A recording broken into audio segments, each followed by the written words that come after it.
Friends, ಎಲ್ಲರಿಗೂ ನಮಸ್ಕಾರ. Welcome back to Monisha's kitchen. ಇವತ್ತಿನ ರೆಸಿಪಿ ಬೆಲ್ಲಂ ಗವಾಲು. ಇದು ಆಂಧ್ರ ರೆಸಿಪಿ, ಸ್ವೀಟ್ ರೆಸಿಪಿ, ಜಗ್ಗರಿಯಿಂದ ಮಾಡಿರುವಂಥ ಸ್ವೀಟ್ ರೆಸಿಪಿ. ಬನ್ನಿ ಹೇಗೆ ಮಾಡೋದು ಅಂತ ನೋಡೋಣ. ಫಸ್ಟ್ ಒಂದು ಬೌಲಿಗೆ ನಾನು 2 ಕಪ್ಪಷ್ಟು ಗೋಧಿ ಹಿಟ್ಟು ಹಾಕ್ತಾಯಿದ್ದೀನಿ.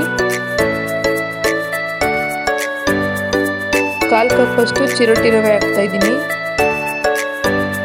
ಸ್ವಲ್ಪ ಉಪ್ಪು, ಒಂದು 1/4 ಸ್ಪೂನಷ್ಟು ಉಪ್ಪು, ಒಂದು 3 ಟೇಬಲ್ ಸ್ಪೂನಷ್ಟು ತುಪ್ಪ, ನೀರು ಹಾಕಿ ಗೋಧಿ ಹಿಟ್ಟನ್ನು ನೀಟಾಗಿ ಚಪಾತಿ ಹಿಟ್ಟಿನದಕ್ಕೆ ಕಲಿಸ್ಬೇಕು.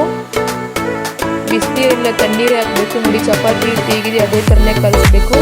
ಈಗ ಸಣ್ಣ ಸಣ್ಣ ಉಂಡೆ ರೋಲ್ ಮಾಡ್ಕೊತಾ ಇದ್ದೀನಿ. ನೋಡಿ, ಒಂದು ಸಣ್ಣ ಸಣ್ಣ ಪಿಂಚಸ್ ಅಷ್ಟು ತಗೊತಾ ಇದ್ದೀನಿ. ಒಂದೇ ಮೀಡಿಯಮ್ ಸೈಜಲ್ಲಿ ಇರಲಿ. ಇದು ಎಲ್ಲದನ್ನು ರೌಂಡ್ ಶೇಪ್ ಮಾಡಿ ಇಟ್ಕೊಂಡಿದ್ದೀನಿ.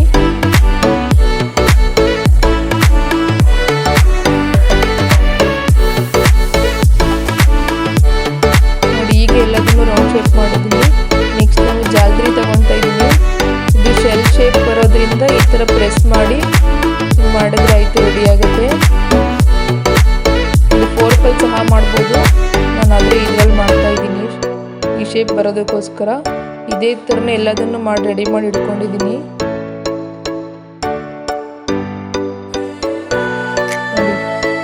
ಸೇಮ್ ಶಂಕು ಶೇಪೇ ಇದೆ, ಶೆಲ್ ಶೇಪೇ ಇದೆ. ಫಸ್ಟ್ ನಾನು ಒಂದು ಬಾಣಲೆಯಲ್ಲಿ ಎಣ್ಣೆ ಹಾಕಿ ಕಾಯಕ್ಕೆ ಇಟ್ಟಿದ್ದೀನಿ. ಇದನ್ನು ಮೀಡಿಯಮ್ ಫ್ಲೇಮಲ್ಲೇ ಕರಿಬೇಕು, ಇಲ್ಲಾಂದರೆ ಒಳಗಡೆ ಬೆಂದಿರೋದಿಲ್ಲ, ಮೆತ್ತಗಿರುತ್ತೆ.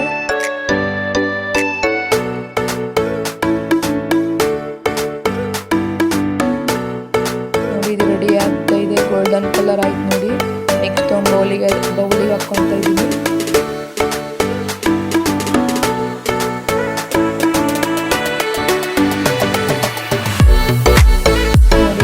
ನೋಡಿ, ಇದು ಗರಿಯಾಗೇ ಬರುತ್ತೆ. ಮೀಡಿಯಂ ಫ್ಲೇಮಲ್ಲಿ ಕರೆದ್ರೆ, ಇಲ್ಲಾಂದರೆ ಮೆತ್ತಗಾಗುತ್ತೆ. ನೆಕ್ಸ್ಟ್ ಒಂದು ಪಾತ್ರೆ ತಗೊತಿದ್ವಿ. ಮತ್ತು 1 ಕಪ್ಪಷ್ಟು ಬೆಲ್ಲ, ಒಂದು ಸ್ವಲ್ಪ ನೀರಷ್ಟೇ, ಒಂದು 2 ಸ್ಪೂನಷ್ಟು ನೀರು. ಇದು ಎಳೆ ಪಾಕ ಬರಬೇಕು, ಇಲ್ಲಾಂದರೆ ಪಾಕ ಸರಿ ಬರಲಿಲ್ಲ, ಸ್ವೀಟ್ ಸರಿ ಬರಲ್ಲ. ನೋಡಿ, ಇದು ಗಟ್ಟಿ, ಈ ಥರ ಗಟ್ಟಿಯಾಗಿರಬೇಕು. ಎಳೆ ಪಾಕ ಬಂದರೆ ಅಷ್ಟೇ ಸರಿ ಆಗೋದು.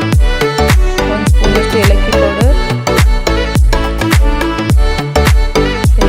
ಬೆಲ್ಲದ ಪಾಕ. ನೋಡಿ, ಬೆಲ್ಲದ ಪಾಕ ಹಾಕಿ ನೀಟಾಗಿ ಮಿಕ್ಸ್ ಮಾಡಬೇಕು. ಬಿಸಿ ಇರ್ಬೇಕಾದ್ರೆ ಹಾಕಬೇಕು. ಬೆಲ್ಲದ ಪಾಕ ಬಿಸಿ ಇರ್ಬೇಕಾದ್ರೆ ಕಲಸಿ ಮಿಕ್ಸ್ ಮಾಡಿ ಇಡಬೇಕು. ಪ್ಲೀಸ್ ನನ್ನ ಚಾನಲ್ ಸಬ್ಸ್ಕ್ರೈಬ್ ಮಾಡಿ. ಈ ರೆಸಿಪಿ ಇಷ್ಟ ಆದರೆ ಲೈಕ್ ಮಾಡಿ. ಇದು ಸ್ವೀಟ್ ರೆಸಿಪಿ, ಎಷ್ಟು ದಿವಸನಾದರೂ ಇಟ್ಕೊಂಡು ತಿನ್ಬೋದು, ಇದು ಏನೂ ಆಗೋದಿಲ್ಲ. ಎಲ್ಲರೂ ಟ್ರೈ ಮಾಡಿ ಮನೆಯಲ್ಲಿ. ಈ ರೆಸಿಪಿ ಇಷ್ಟ ಆದರೆ ಲೈಕ್ ಮಾಡಿ. ಬೆಲ್ಲಂ ಗವಾಲು.